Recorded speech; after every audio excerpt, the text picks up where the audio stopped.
حسن حضور ہے کہ گمان نفس جان نہیں۔ الحمدللہ رب العالمین والصلاة والسلام على سید الانبیاء والمرسلین، اما بعد فاعوذ باللہ من الشیطان الرجیم، بسم اللہ الرحمن الرحیم۔ الصلاة والسلام علیک یا رسول اللہ وعلی آلک واصحابک یا حبیب اللہ۔ الصلاة والسلام علیک یا نبی اللہ وعلی آلک واصحابک یا نور اللہ۔ میٹھے میٹھے اسلامی بھائیوں اور مدنی چینل کے ناظرین، الحمدللہ مدنی چینل کے سلسلے حضور صلی اللہ تعالیٰ علیہ وآلہ وسلم کی باتیں، اس کو سننے کی ہمیں سعادت حاصل ہو رہی ہے۔ اس سلسلے میں ہم نے اپنے پچھلے کئی سلسلوں کے اندر نبی کریم رؤوف الرحیم علیہ افضل الصلاۃ والتسلیم کی کئی باتیں سنیں، اور ہمارا جو ابھی چند سلسلوں سے جو موضوع تھا وہ تھا نبی کریم کے جو اسماء گرامی تھے، نام مبارک تھے، ان کے حوالے سے ہم نے کچھ باتیں سنی تھیں۔ پچھلے سلسلے میں ہم نے نبی کریم صلی اللہ تعالیٰ علیہ وآلہ وسلم کا ایک نام نامی جو آپ کو عطا کیا گیا وہ تھا نبی الرحمہ،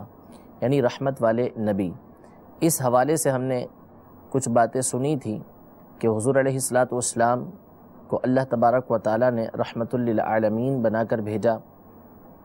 اور نبی کریم صلی اللہ تعالیٰ علیہ وسلم کائنات کی ہر چیز کے لیے اللہ تبارک و تعالیٰ کے سوا تمام مخلوق کے لیے، یعنی جو بھی عالم میں ہے، اور عالم کہتے ہی اللہ تبارک و تعالیٰ کے ما سوا جو کچھ ہے وہ عالم ہے، تو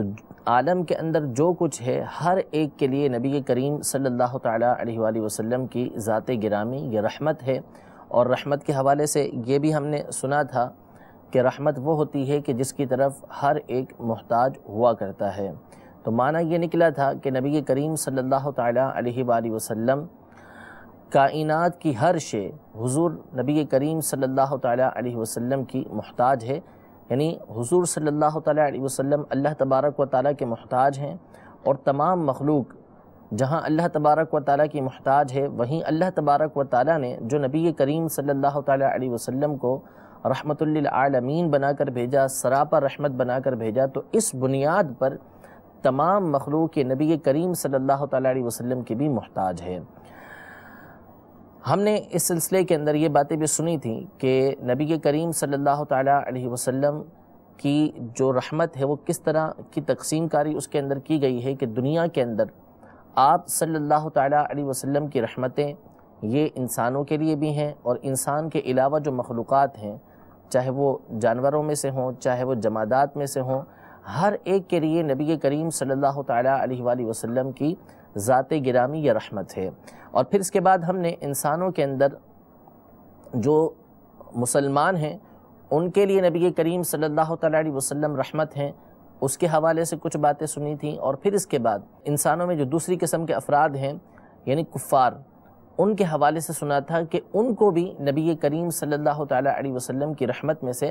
حصہ ملا ہے کہ نبی کریم صلی اللہ تعالیٰ علیہ وآلہ وسلم کی ذات گرامی کی وجہ سے ان کے اوپر اجتماعی عذاب نہیں آتا۔ قرآن مجید فرقان حمید میں اللہ تبارک و تعالیٰ نے اس حوالے سے یہ ارشاد فرمایا کہ جب کفار نے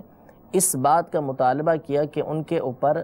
عذاب نازل کیا جائے، آسمان سے پتھر برسائے جائیں، تو اللہ تبارک و تعالیٰ نے یہ ارشاد فرمایا کہ وَمَا كَانَ اللَّهُ لِيُعَذِّبَهُمْ وَأَنْتَ فِيهِمْ،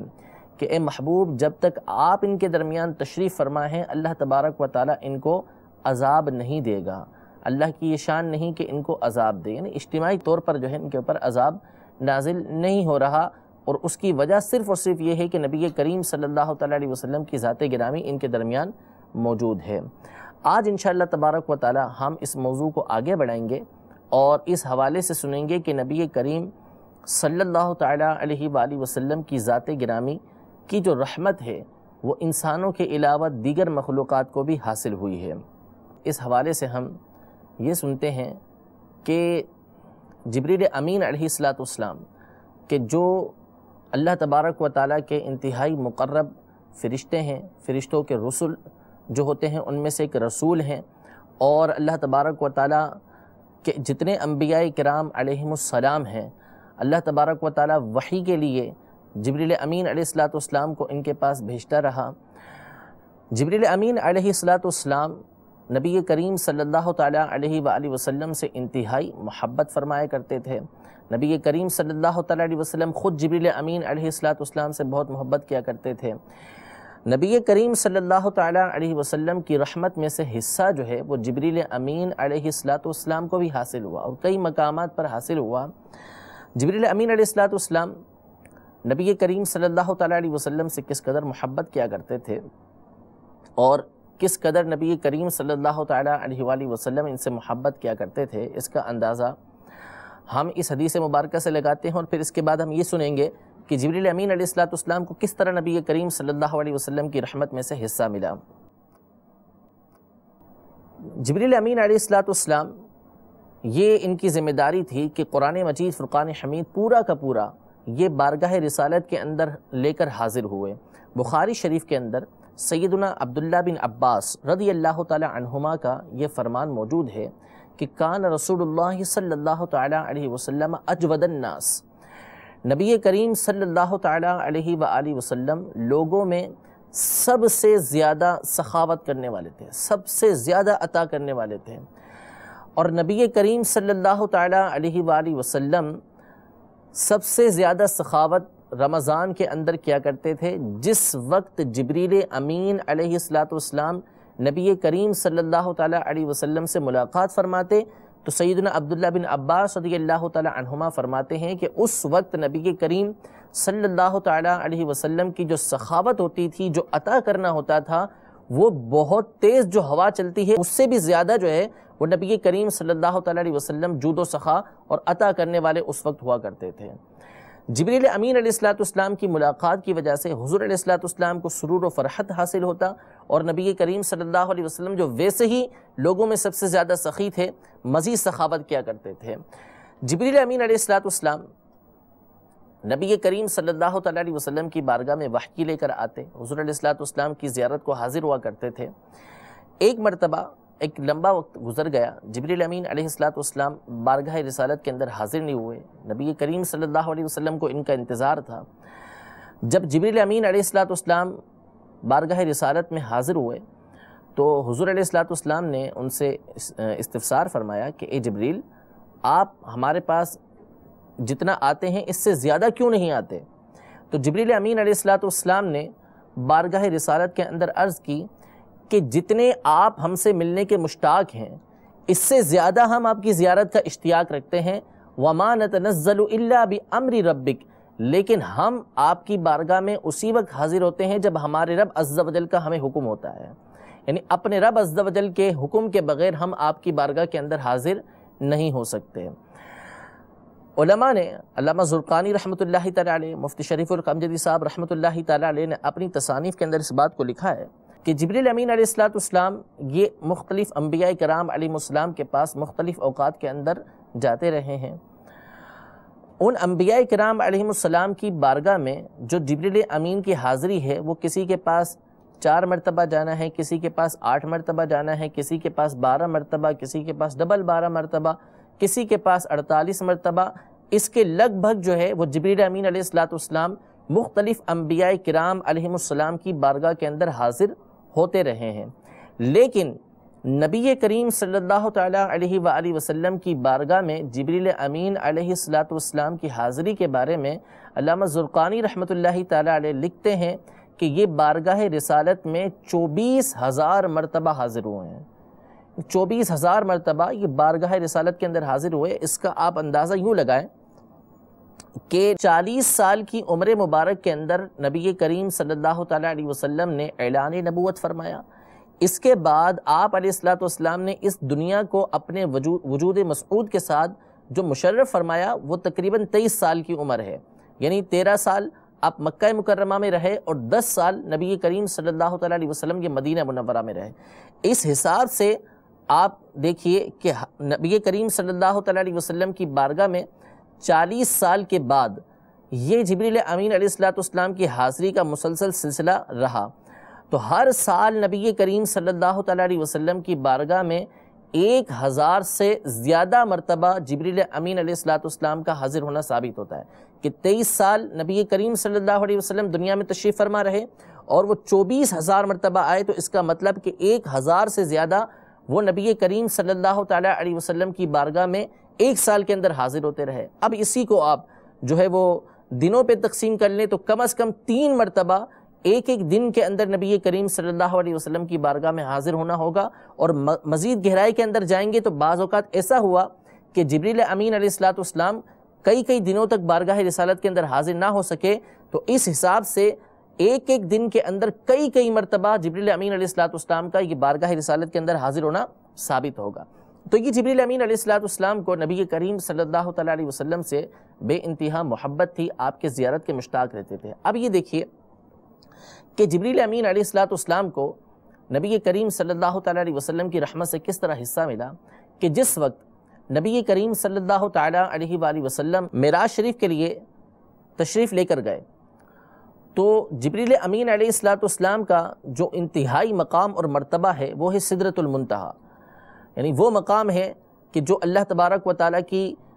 قدرتوں کا، اللہ تبارک و تعالیٰ کے مختلف عجائب کا ایک مرکز ہے، اور اللہ تبارک و تعالیٰ کے اس مقام کو لوگوں کے سامنے بیان کرنا یہ ممکن ہی نہیں ہے۔ یہ وہ مقام ہے کہ جس مقام پر جبریل امین علیہ السلام کی آ کے انتہا ہو جاتی ہے، اس سے اوپر وہ نہیں جا سکتے۔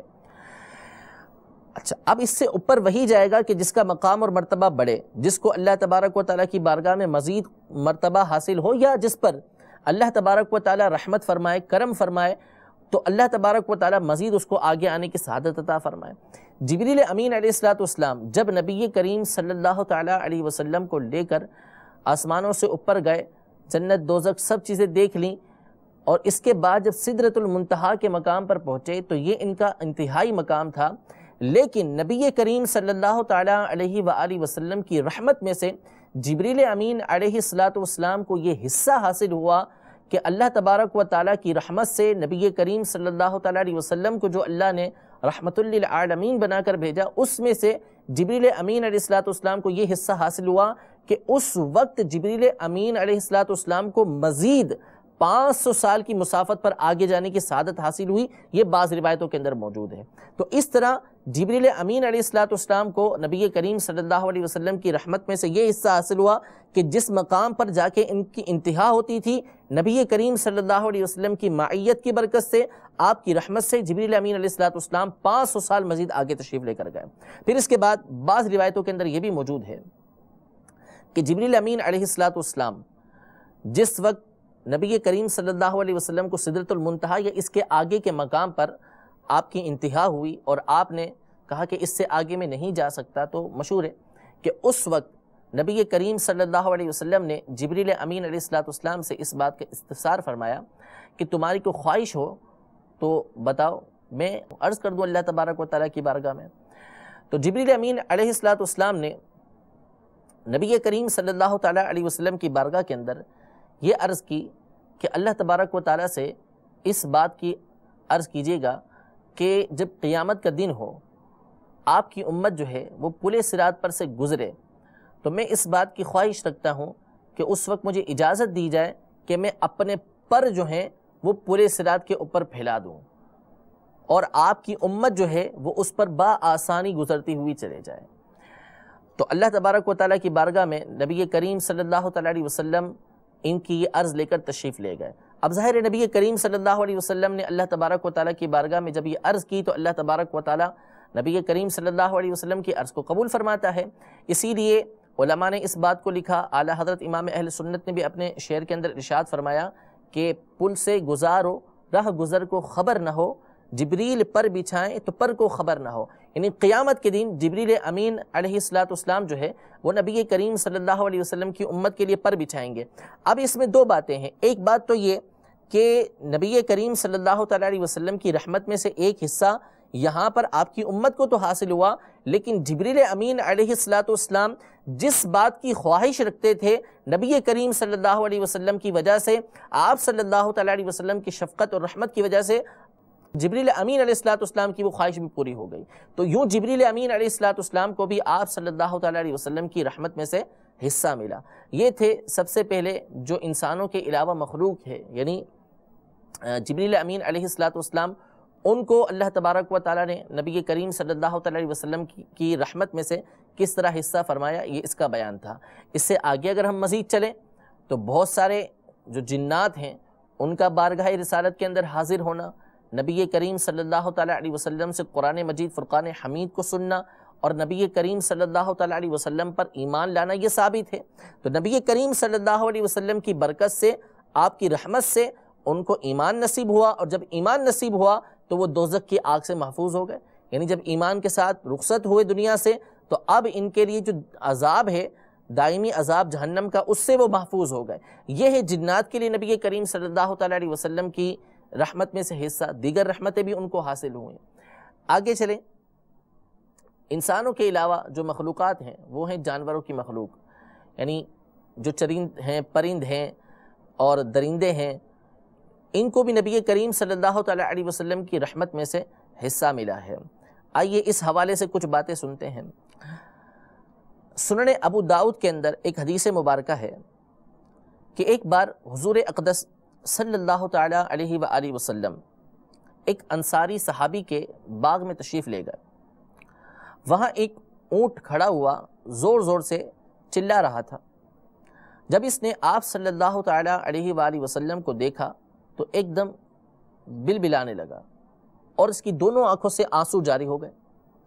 آپ صلی اللہ علیہ وسلم نے قریب جا کر اس کے سر اور کن پٹی پر اپنا دست شفقت پھیرا تو وہ تسلی پا کر بالکل خاموش ہو گیا۔ پھر آپ صلی اللہ تعالیٰ علیہ وآلہ وسلم نے لوگوں سے دریافت فرمایا کہ اس اونٹ کا مالک کون ہے؟ لوگوں نے ایک انصاری کا نام بتایا۔ آپ صلی اللہ تعالیٰ علیہ وسلم نے فوراً ان کو بلوایا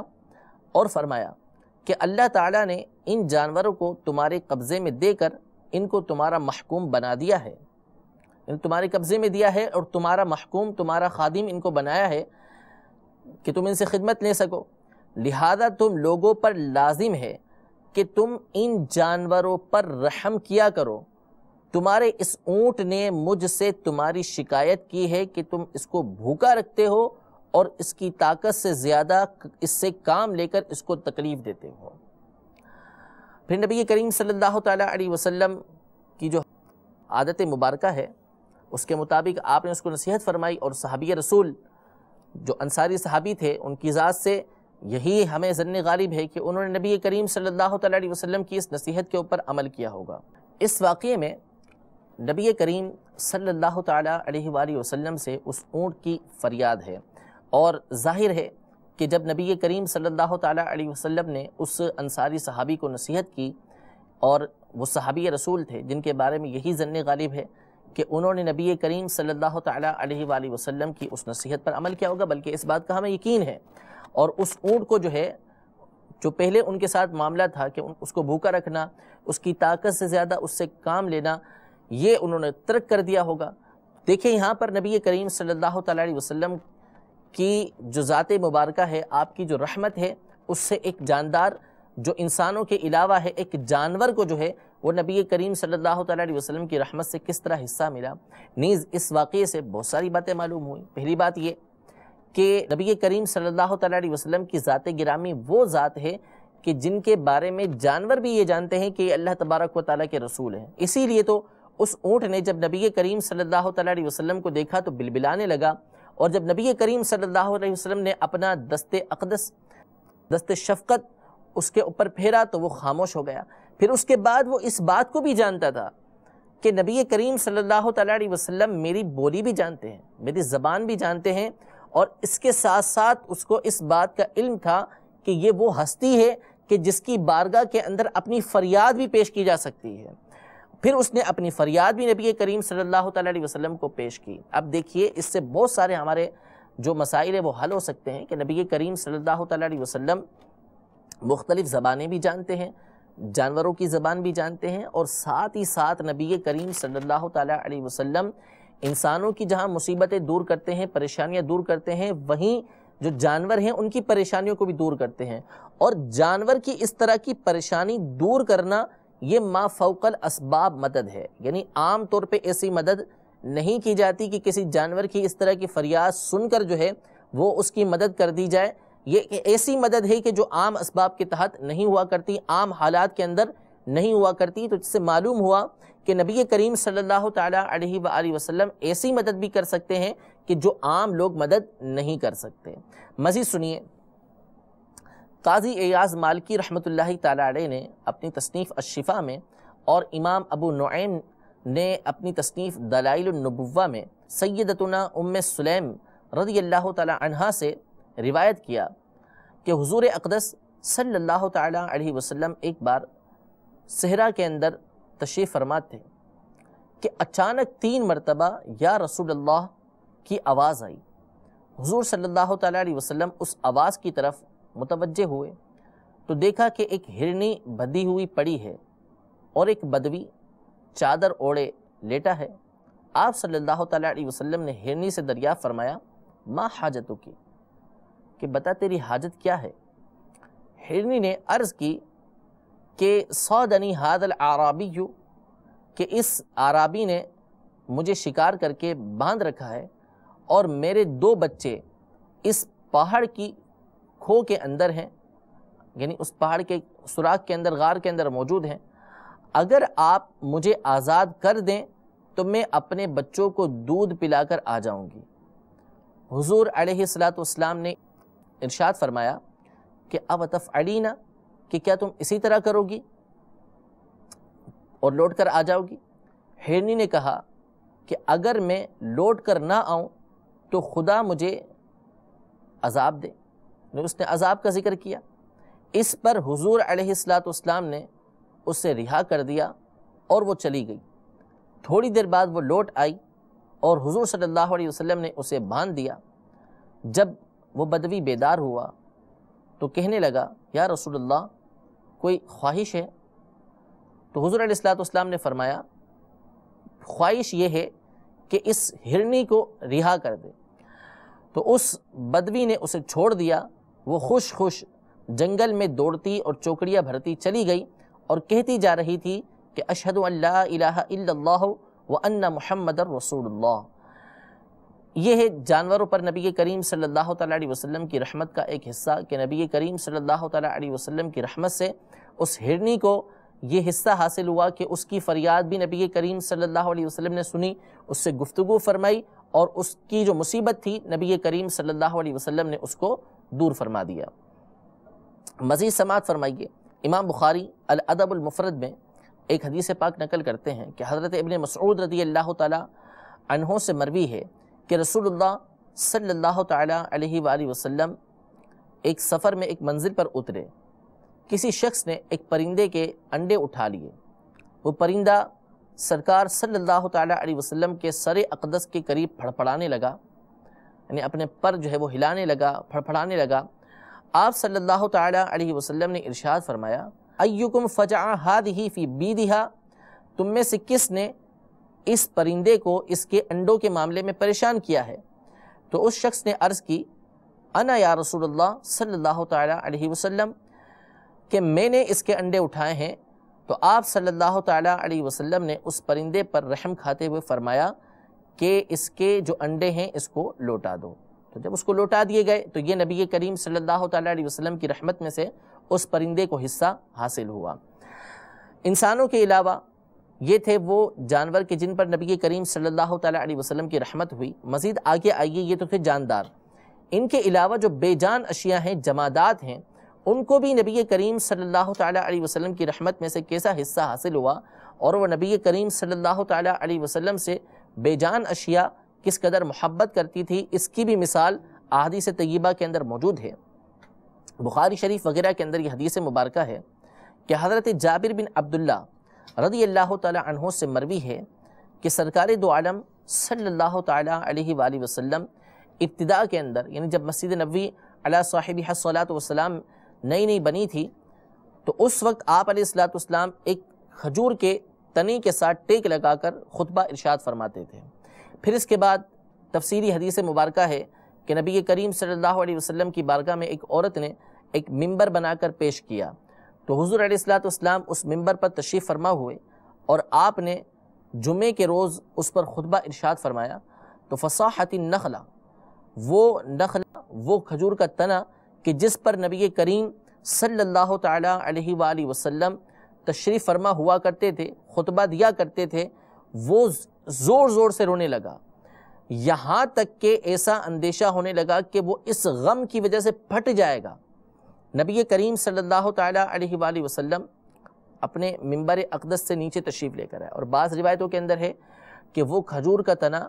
ایسے رو رہا تھا جیسے بچہ روتا ہے، چھوٹے بچے کی طرح رونے لگا۔ تو حضور علیہ السلام نیچے تشریف لے کر آئے، حتی اخذہا فضمہا الیہ، نبی کریم صلی اللہ تعالیٰ علیہ وسلم نے اس کو پکڑا اور اس تنے کو اپنے سینے سے لگا لیا، اور پھر اس کے بعد وہ جو تنا تھا وہ نبی کریم صلی اللہ علیہ وسلم کے